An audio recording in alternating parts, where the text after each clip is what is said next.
Bonjour à tous, content de vous voir tous. J'espère que vous avez passé une bonne semaine. Nous en sommes à la 3e conférence de l'Académie d'Histoire de la Rédemption cette semaine. Alors, est-ce que tout le monde a son document? Oui? D'accord.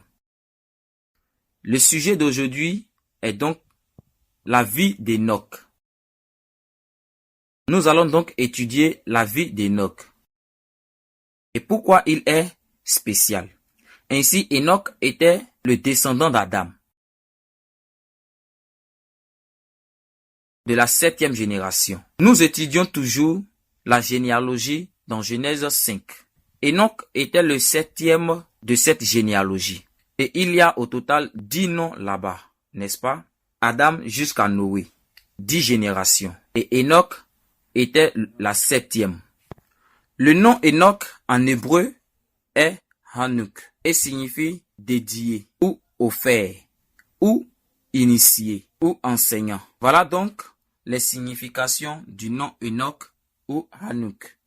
Dédié, initié et enseignant. Alors, qu'y a-t-il de spécial dans Enoch et sa vie? Premièrement, Enoch n'est pas mort. C'est le vide là-bas. Meurt. Il n'est pas mort. Incroyable, n'est-ce pas?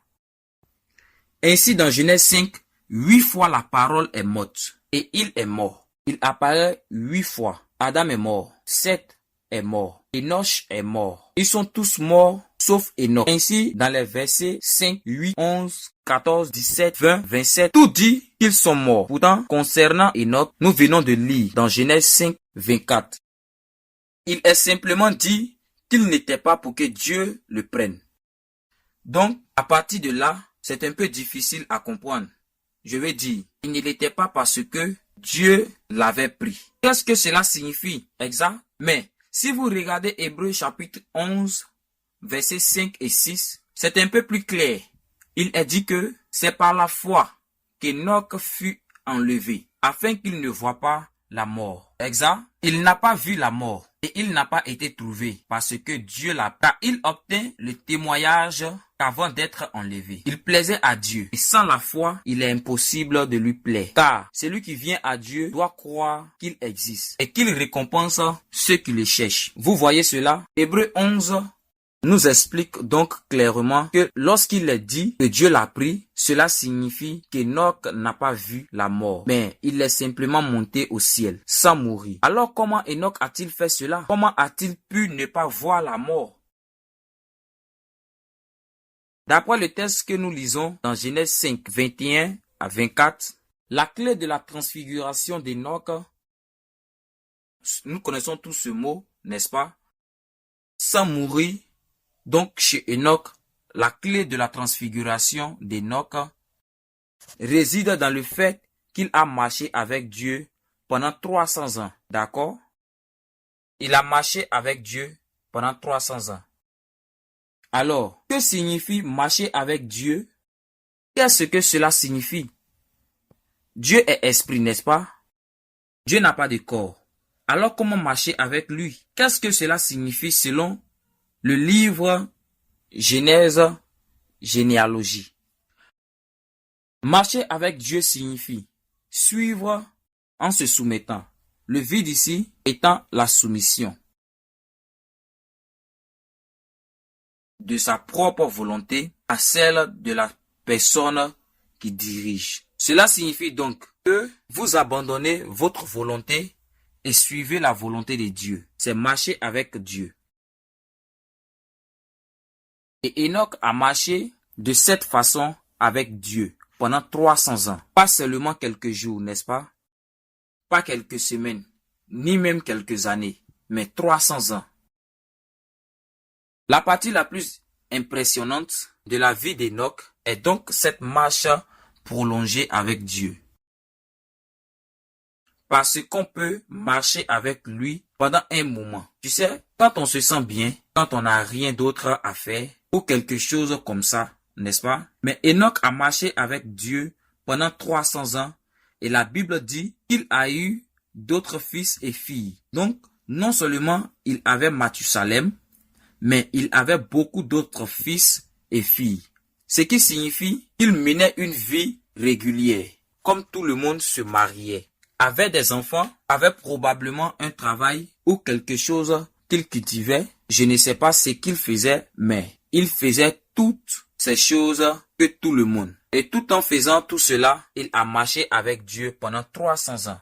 C'est la clé. C'est important, non? Et comment a-t-il fait ça? Il l'a fait en soumettant sa volonté à celle de Dieu. Il a simplement abandonné sa volonté et a suivi la volonté de Dieu. Et il l'a fait à chaque étape du processus. D'accord? Je n'avais pas d'autre pensée. Et il l'a fait volontairement de son propre chef. Personne ne l'a forcé. Ses parents ne l'ont pas forcé. Il l'a fait de sa propre volonté. Sans aucune contrainte. D'accord? C'est marcher avec Dieu, donc en substance. Lorsque vous marchez avec quelqu'un, il y a deux personnes, mais il semble qu'il n'y en ait qu'une. Ainsi, quand Enoch marchait avec Dieu, il ne faisait qu'un avec Dieu.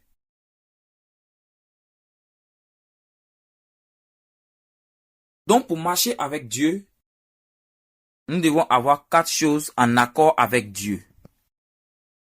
Premièrement, notre destination doit être la même que le dessein de Dieu pour vous. Exact. Quel est le dessein de Dieu pour vous? Nous devons avoir la même destination ou le même objectif que Dieu. Ainsi, par exemple, dans le désert, que était le comportement des Israélites? Destination, c'était Canaan, n'est-ce pas? C'est là que Dieu voulait qu'ils aillent. C'était donc là leur destination. Tout le monde devait se diriger vers Canaan pour pouvoir marcher avec Dieu. La deuxième chose que nous devons avoir en accord avec Dieu est le chemin pour arriver à cette destination. Alors, ici, c'est la carte de la nature sauvage, n'est-ce pas? Je vais zoomer un peu ici. Ainsi, ils sont partis d'ici à Ramsès. Et Canaan est par ici. C'est leur destination. Maintenant, pour aller d'ici à là, il aurait pu prendre 3 chemins différents. La première façon est ici.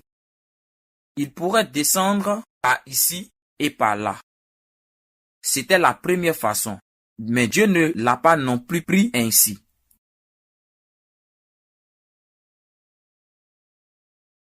La troisième fois est ici. Et tout le monde s'est dit, oh, nous allons suivre cette voie. Alors, ils se sont tous retournés. Ils ont tourné à gauche. Dieu ne leur a même pas dit. Alors, Dieu a dit à Moïse, hey, fais-les revenir. Dis-leur d'aller faire demi-tour. Nous n'allons pas par là. Il n'y a aucun moyen ici. Aucun être humain n'est allé par là. Dieu a ouvert un nouveau chemin dans le désert. Et c'est le seul chemin par lequel nous pouvons marcher avec Dieu. Par ces 3 autres manières, ce sont des routes humaines. Dieu ne les prend pas ainsi. Vous connaissez cette chanson. Il y a cette chanson, Dieu tracera un chemin là où il semble n'y avoir aucun moyen. J'aimerais chanter ça pour toi, mais je ne le ferai pas. Mais c'est ce qu'il a fait. Il s'est frayé un chemin vers la mer Rouge et vers le désert. Nous devons donc suivre le même chemin que Dieu, d'accord? C'est ainsi que nous pourrions marcher avec Dieu. Si vous allez à Manhattan, que quelqu'un prend le train et que quelqu'un conduit, ils ne vont pas ensemble, n'est-ce pas? Ce n'est pas marcher ensemble. La troisième chose que nous devons être en accord avec Dieu, pour marcher avec Dieu, est notre cœur. Notre cœur doit être un avec Dieu. Ainsi, pendant que les Israélites étaient dans le désert pendant 40 ans, ils se sont plaints à plusieurs reprises contre Dieu. Et vous savez quoi? Ils ont dit, j'aimerais que nous puissions retourner en Égypte. J'aurais aimé que nous soyons morts en Égypte. J'aimerais que quelqu'un nous ramène en Égypte. Ils répétaient ces choses à plusieurs reprises lorsqu'ils se plaignaient contre Dieu. Alors qu'est-ce que cela révèle? Cela révèle que leur cœur était de retour en Égypte. Et ces gens qui râlaient ainsi sont tous morts dans le désert. Ils ne parvinrent à Canaan. Même s'ils nous suivaient, ils se disaient, oh, il nous a encore trahis ici. Il fait chaud. Leur cœur était en Égypte, dans le monde. Est-ce ainsi que nous sommes en ce moment? Je veux dire, ton corps est ici à l'église, mais ton esprit est là-bas en Égypte. alors nous ne marchons pas avec Dieu. Et enfin, la quatrième chose que nous devons respecter en accord avec Dieu est notre vitesse ou notre temps. Le timing doit aussi être bon pour Dieu. Le timing est très important. Le timing est essentiel. Ainsi, chaque fois que la nuée s'élevait, souvenez-vous de la colonne de nuée et de la colonne de feu qui accompagnait les Israélites dans tout le désert, n'est-ce pas? Chaque fois que le nuage se levait, c'était à ce moment-là qu'ils pouvaient partir. Quand le nuage s'est arrêté, tout le monde s'est arrêté. Ils devaient suivre le nuage. Vous ne pouvez pas dire, oh, attends une seconde, je ne suis pas encore prêt. Si le clou disparaît, alors tu dois y aller. Ainsi, le rythme et le timing de la vie doit être conforme à Dieu. Mais pour nous, comment vivons-nous notre vie de foi? C'est toujours une question de timing, n'est-ce pas? Je n'ai pas le temps d'aller à l'église en ce moment. J'irai quand j'aurai le temps. Ce n'est pas juste. Ces gens ne marchent pas avec Dieu. Le timing est très important. Et quel est le rythme de vie pour ceux d'entre nous qui croient en Dieu? C'est ce service hebdomadaire du jour du Seigneur. Tous les 7 jours, tu dois tout arrêter, venir à l'église. C'est le rythme que Dieu veut que nous suivons. D'accord? Nous devons donc marcher avec Dieu comme l'a fait Enoch. Et la Bible dit que marcher avec Dieu signifie être agréable aux yeux de Dieu. Nous devons plaire à Dieu, n'est-ce pas? Parce que Hébreux 11:5 dit, Enoch marchait avec Dieu parce qu'il plaisait à Dieu, n'est-ce pas? Alors, comment pouvons-nous plaire à Dieu et marcher avec lui, n'est-ce pas? Que faut-il pour plaire à Dieu et marcher avec lui?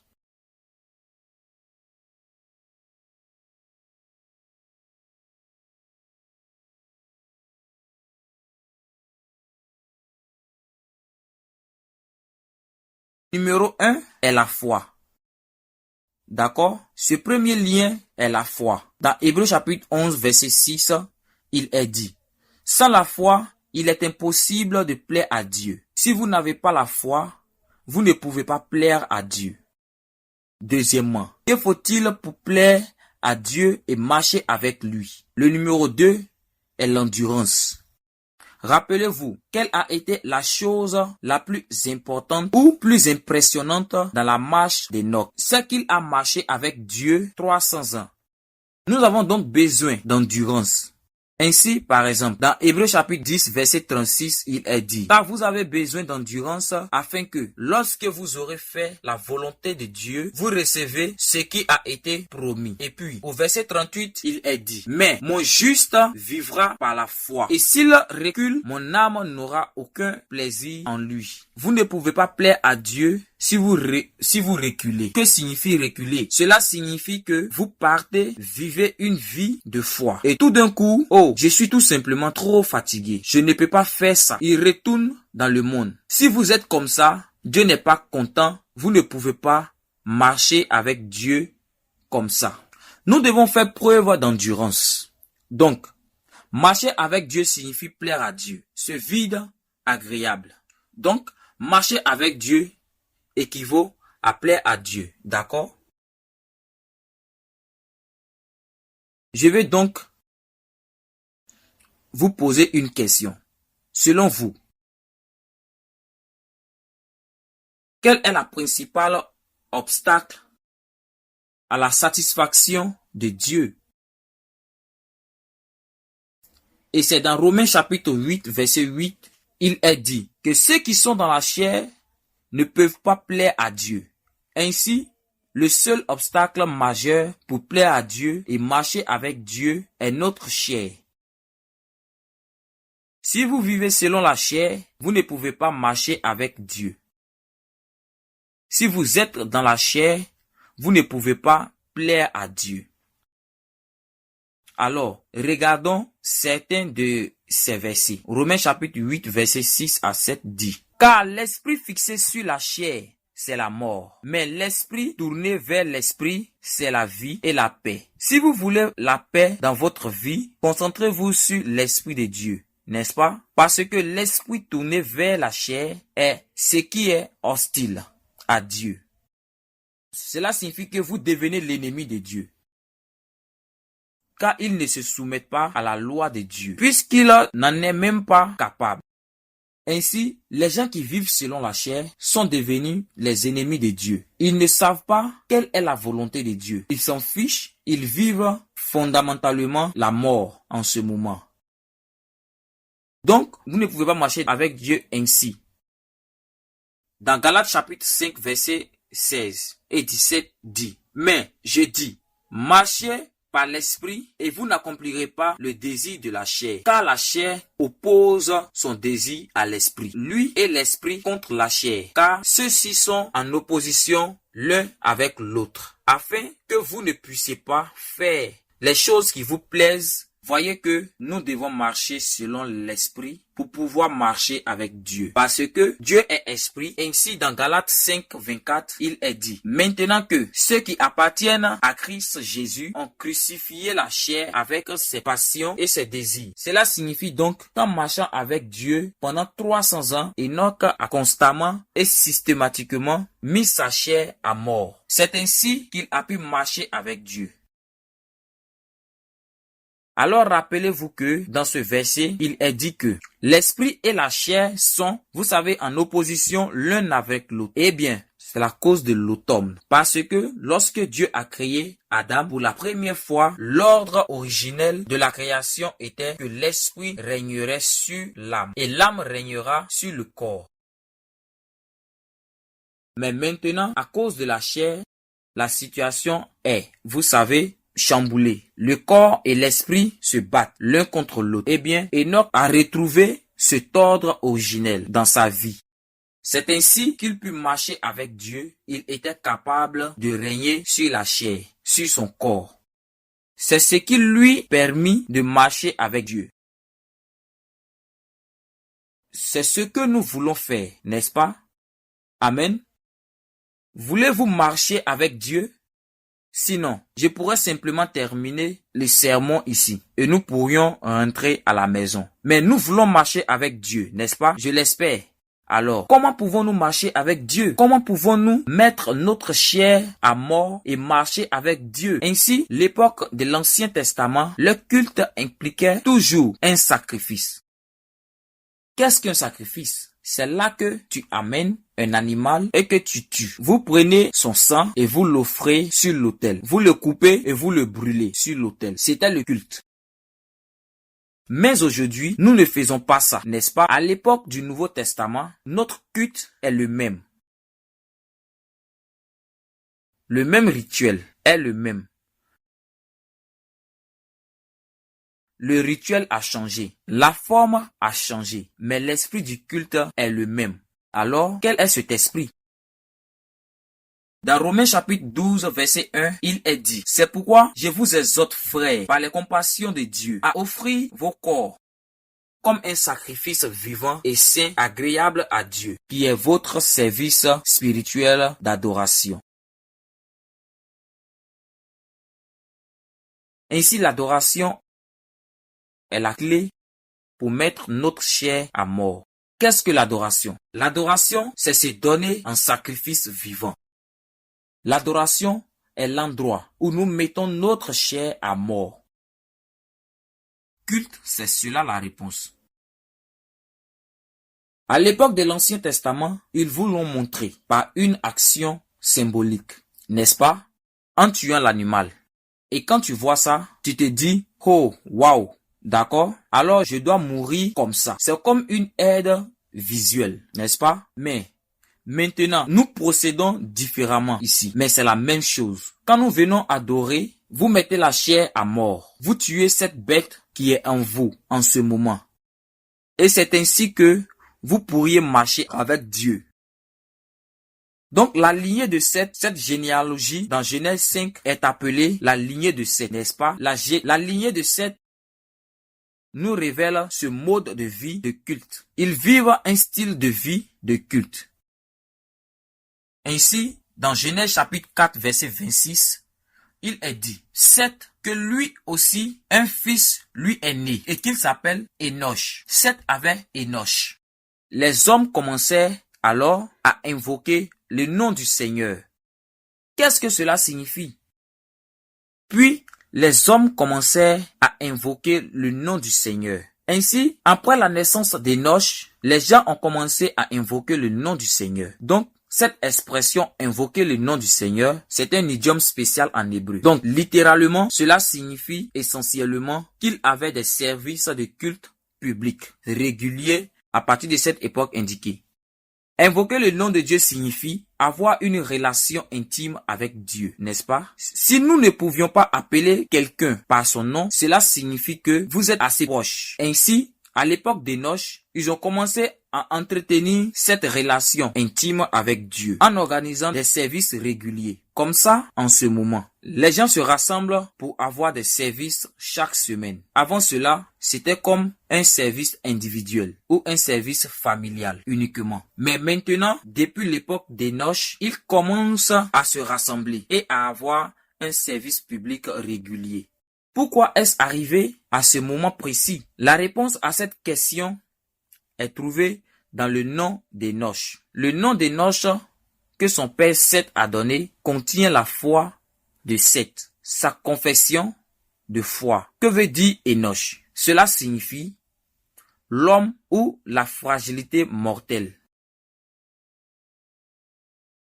Cela signifie simplement que les êtres humains sont si faibles. C'est l'aveu, les êtres humains sont faibles. Nous sommes trop faibles pour nous sauver. Nous sommes trop faibles pour rester seuls. C'est la confession qui a été établie. C'est pourquoi ils se rassemblaient pour adorer. Alors quand ils se réunissent pour adorer, cet acte en soi est une confession disant que je suis trop faible pour me sauver moi-même. Je ne peux pas rester seul. J'ai besoin de l'aide de Dieu. C'est l'essence et l'esprit de l'adoration. Donc aujourd'hui, quand vous êtes venu ici, vous n'avez peut-être pas dit cela de votre vie, mais vous faites cette confession en étant assis ici pour adorer. Vous dites, Dieu, nous avons besoin de ton aide. Je ne peux pas faire ça tout seul. Nous allons dépendre de toi. C'est l'adoration et cela a commencé à l'époque d'Enoch. Ainsi, à partir de ce jour, après Enoch, tous ses descendants adoraient ainsi. Leur style de vie était un style de vie d'adoration. Et leur foi avait ce genre de même confection. Nous devons dépendre de Dieu et pas seulement cela. Ils avaient un service de culte régulier, n'est-ce pas? Donc, le rythme de leur vie tournait autour du culte. Chaque semaine, ils se réunissaient. C'était comme le point d'ancrage. Ainsi, tout dans leur vie tournait autour de l'adoration. C'est le style de vie d'un vrai croyant. C'est marcher avec Dieu. D'accord? C'est marcher avec Dieu où tout tourne autour de l'adoration. Ainsi, dans Amos chapitre 3, verset 3, il est dit, « Est-ce que deux hommes marchent ensemble sans avoir pris rendez-vous? » Regarde ça. Il s'agit de marcher ensemble, n'est-ce pas? Pensez-vous que la Bible parle de deux personnes marchant ensemble ici? C'est une façon de dire comment peut-on marcher avec Dieu à moins que nous n'ayons rendez-vous avec lui. Vous devez prendre rendez-vous avec Dieu pour marcher avec lui. Le mot rendez-vous ici en hébreu est moed, qui signifie fête ou festival. Et ce mot est utilisé pour parler de fêtes comme la Pâque. Vous connaissez la fête des stands et quelle est la fête la plus fondamentale de la Bible? C'est le jour du sabbat. C'est la fête fondamentale de tout l'Ancien Testament. Voilà donc notre rendez-vous. Ce jour du Seigneur, c'est notre rendez-vous avec Dieu. Si vous ne respectez pas ce rendez-vous, il vous sera difficile de marcher avec lui. Mais si vous respectez ce rendez-vous, vous pourrez marcher avec Dieu. C'est ainsi que vous marchez avec Dieu. Après qu'il ait engendré Mathusalem, Enoch a commencé à marcher avec Dieu après avoir engendré Mathusalem. Le nom Mathusalem signifie quand il meurt, mais cela devrait être quand il mourra. Pas mort, désolé. Quand il mourra, la fin viendra. Quand il mourra, la fin viendra. C'est la signification du nom Mathusalem. Ce n'est pas un très bon nom. Donc, Matthieu signifie la mort ou la fin. Et Salah signifie envoyé. Donc, quand il mourra, la fin sera envoyée. C'est ce que cela signifie littéralement. Alors, pourquoi Enoch nommerait-il son fils Mathusalem? D'accord? Et la raison est parce que Enoch a reçu une révélation rebelle quand Mathusalem était né. La Bible dit Enoch a vécu au total 365 ans, ok? Et il a eu Mathusalem quand il avait 65 ans. Donc, depuis sa naissance jusqu'à 65 ans, Enoch n'a pas marché avec Dieu. Il a vécu, vous savez, une vie pas agréable, je suppose. Et quand il avait 65 ans, il eut Mathusalem. Et Dieu lui a montré une révélation sur la fin des temps. Alors, il s'est repenti à l'âge de 65 ans. Il a changé sa vie et a commencé à marcher avec Dieu pendant 300 ans, ok? C'est la vie d'Enoch. Alors, quand Mathusalem est né, Dieu a dit, Enoch, nomme ton fils Mathusalem, ce qui signifie que quand il mourra, la fin viendra. Tu sais pourquoi pourquoi ce nom? Et Dieu lui a donné la réponse, Dieu leur a donné une réponse. Ok, alors, quel genre de révélation a-t-il reçu? Oh, la fin. Alors, Enoch a reçu la révélation sur la fin, d'accord? C'est le blanc là. Ça ne veut pas dire que le sermon est fini. C'est juste moi. Le blanc est la fin. Très bien. Donc, quelle révélation a-t-il bien reçue? Nous pouvons le comprendre à partir de la généalogie. Juste au moment où Mathusalem a eu son fils, il avait 187 ans lorsqu'il avait Lamech. Ok? Et Lamech avait 182 ans quand il eut Noé. Et Noé avait 600 ans quand le déluge est arrivé. Et le déluge a été la fin du premier monde. Le déluge était la fin. Donc, lorsque vous additionnez ces nombres, vous obtenez 969.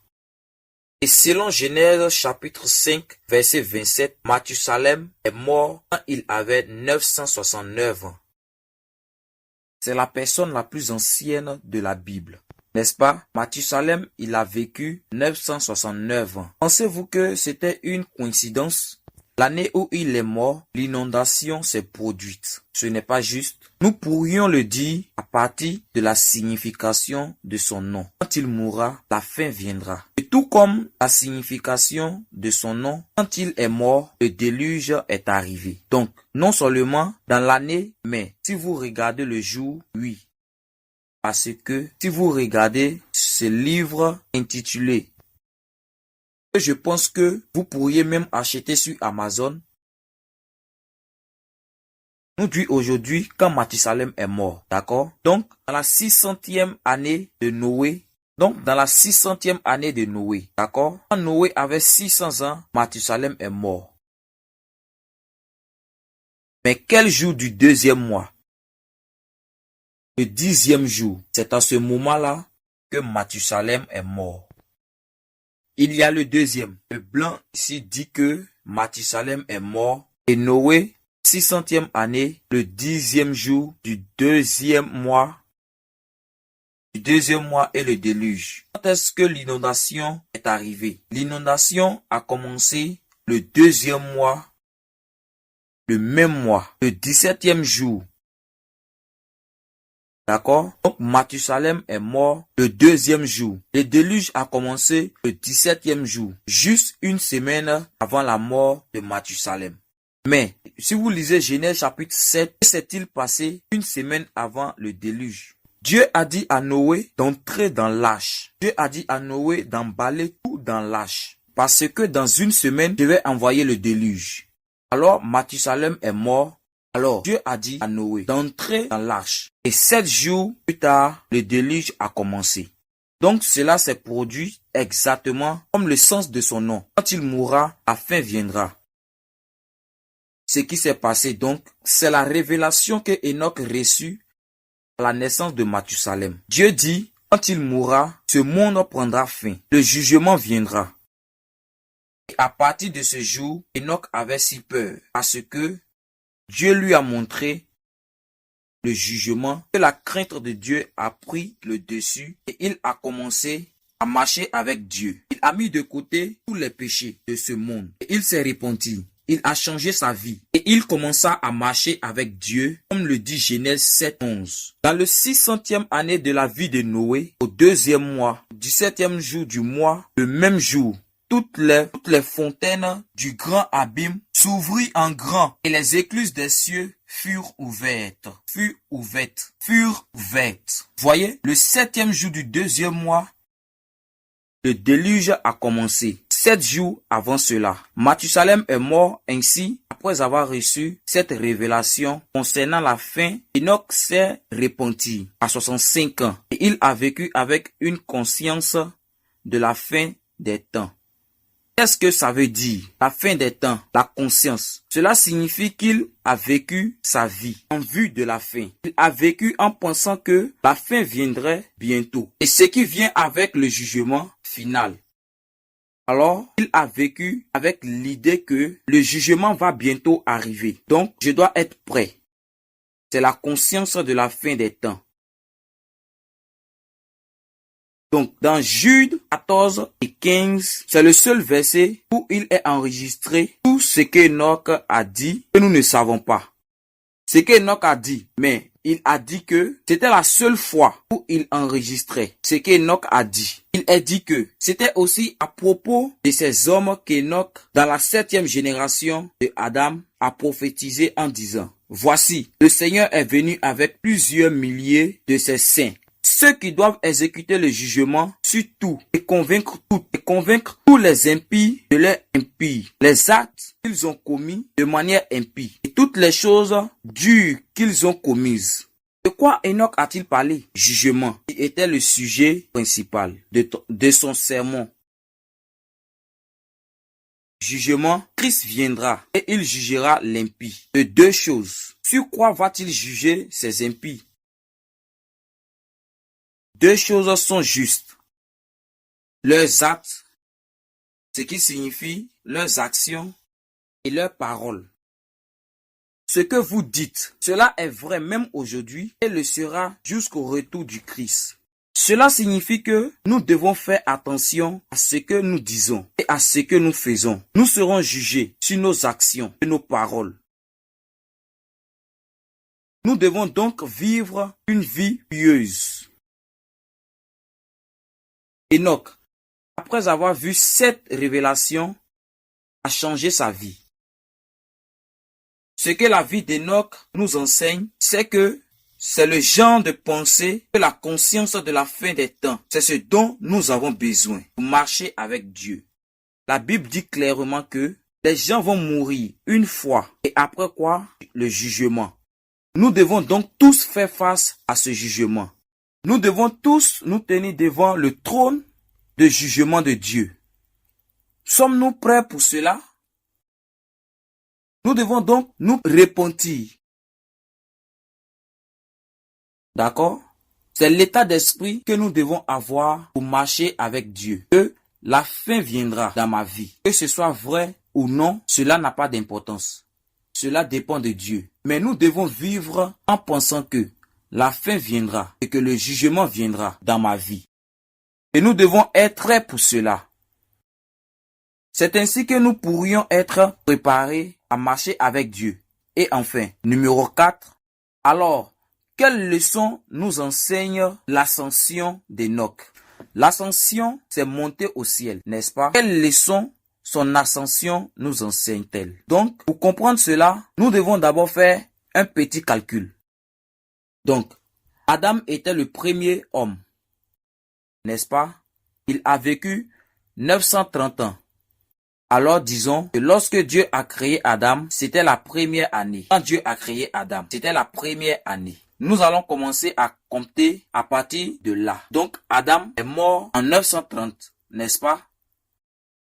Selon ce calcul, et quand vous regardez la généalogie, disons que la généalogie nous dit qu'Adam avait 130 ans quand il a eu Seth, et Seth avait 105 ans quand il a eu Enoch. Et Enoch avait 90 ans quand il a eu Kenan, et Kenan avait 70 ans quand il a eu Malalel. Malalel avait 65 ans quand il a eu Jared. Jared avait 162 ans quand il a eu Enoch. D'accord? Donc, lorsque vous ajoutez tout cela jusqu'à 162, vous obtenez 622.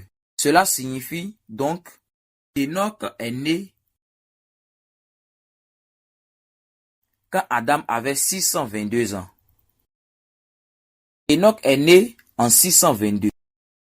Et puis, la Bible dit qu'il est resté ici sur terre pendant 365 ans, n'est-ce pas? Et puis après cela, Dieu l'a pris. Il est donc resté sur terre en 365. Lorsque vous ajoutez 622 à 365, vous obtenez 987. Cela signifie qu'Enoch est monté au ciel en 987. Alors, pourquoi est-ce important? Donc Adam est mort en 930.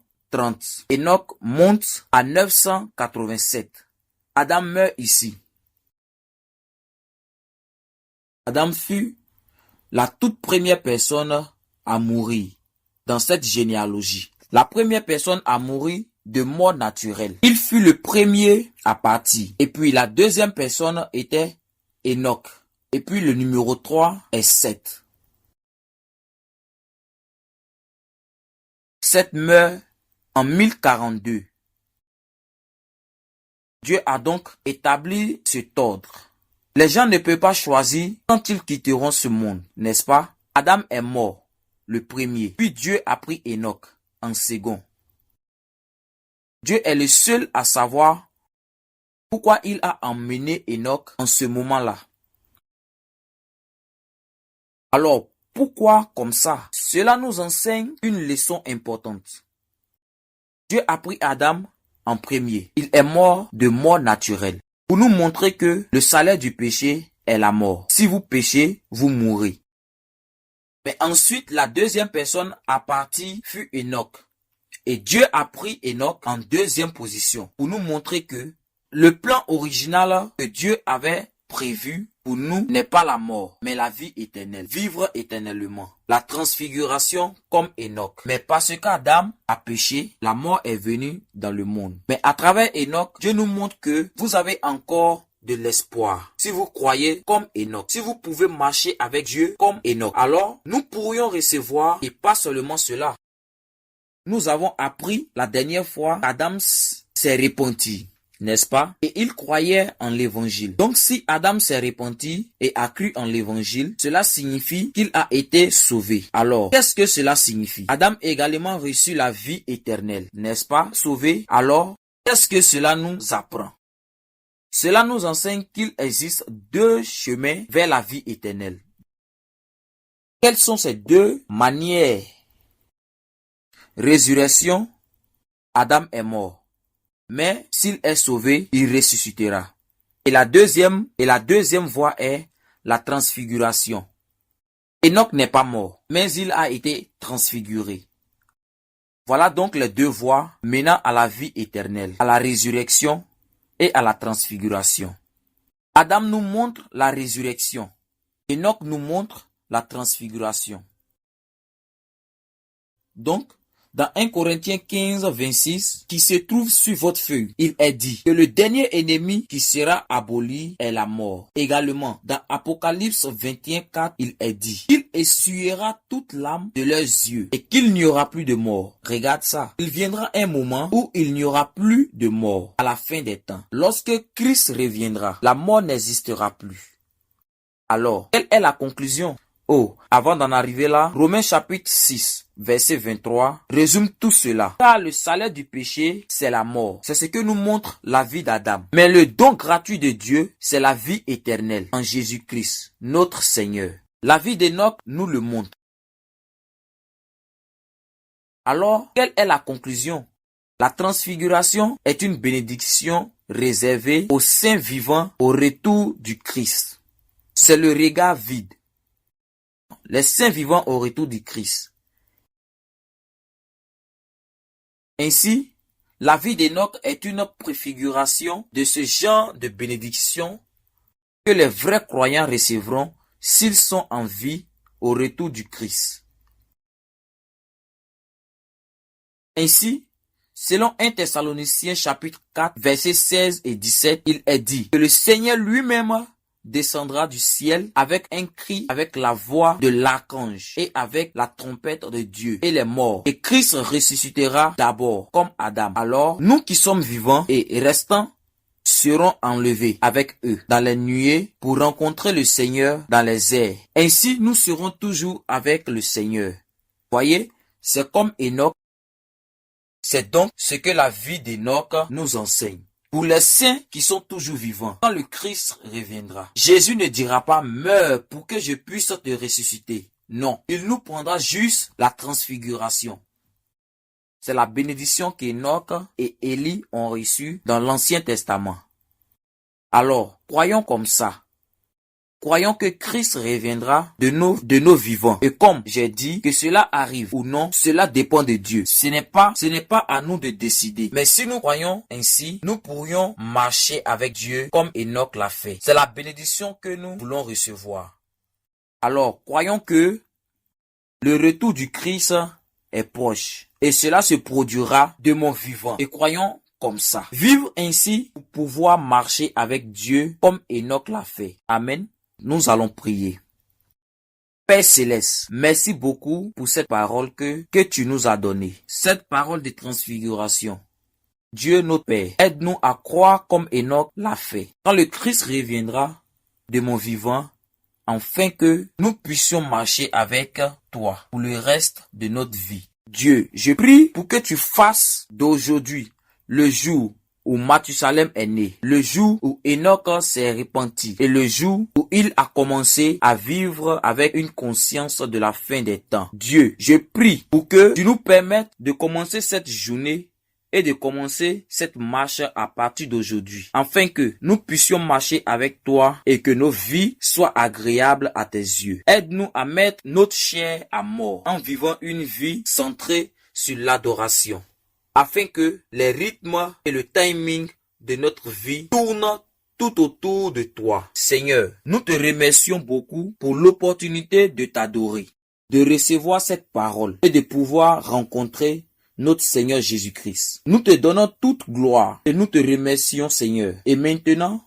en ce moment, nous voulons te donner cette offrande comme une expression de notre action de grâce. Je prie pour que tu sois satisfait de cette offrande, parce que ce ne sont pas seulement des choses matérielles que nous te donnons, mais aide-nous à te donner notre cœur et notre foi. Seigneur, aide-nous à nous donner à toi à travers cette offrande, afin que tu puisses prendre plaisir à ce qui est offert ici aujourd'hui. Nous te remercions beaucoup pour ta bénédiction et nous prions pour tout cela ici aujourd'hui. Au nom de Jésus-Christ, Amen. Rendons gloire à Dieu avec nos applaudissements.